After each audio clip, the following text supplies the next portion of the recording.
સુરતના શિવશક્તિ માર્કેટમાં લાગેલી આગ 30 કલાક બાદ સંપૂર્ણપણે કાબૂમાં આવી છે, ત્યારે માર્કેટની અંદરના ભયાવહ દ્રશ્યો સામે આવ્યા છે। સુરતના શિવશક્તિ ટેક્સટાઇલ માર્કેટના બેઝમેન્ટમાં મંગળવારે આગ લાગી હતી, જેમાં એક વ્યક્તિનું મોત નીપજ્યું હતું। ત્યારબાદ મંગળવારે સવારે ફરી આગ ભભૂકી ઉઠી હતી, જે 5મા માળ સુધી પહોંચી ગઈ હતી। ફાયર બ્રિગેડના જવાનો દ્વારા સતત પાણીનો મારો ચલાવી અને 30 કલાકની જહેમત બાદ આગ ઉપર કાબૂ મેળવી લેવામાં આવ્યો છે। હાલમાં કુલિંગની કામગીરી ચાલી રહી છે।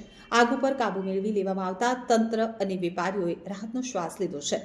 શિવશક્તિ ટેક્સટાઇલ માર્કેટમાં આવેલી 800થી વધુ દુકાનો આગની ચપેટમાં આવી ગઈ હતી, જેમાં 400થી વધુ દુકાનો બળીને ખાખ થઈ ગઈ છે। ફાયર વિભાગ દ્વારા સતત પાણીનો મારો ચલાવવામાં આવ્યો હતો, તો બારડોલી, નવસારી, સુરત શહેરની ફાયરની ટીમો આગ ઓલવવાની કામગીરીમાં લાગી હતી। આ ઉપરાંત હજીરા, ઓએનજીસી, રિલાયન્સ, ક્રિપ્કો સહિત કંપનીના ફાયર વિભાગની મદદ લેવામાં આવી હતી।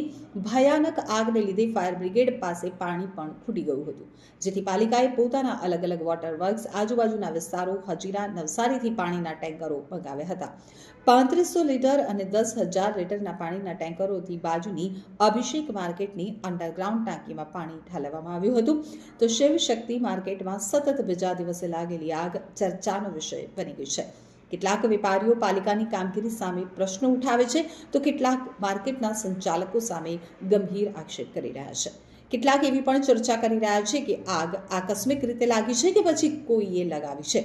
આવા અનેક તર્ક સાથે હવે આગ લાગવાના કારણ શોધવા સાથે જવાબદારો પણ શોધવા માટેની માંગણી થઈ રહી છે।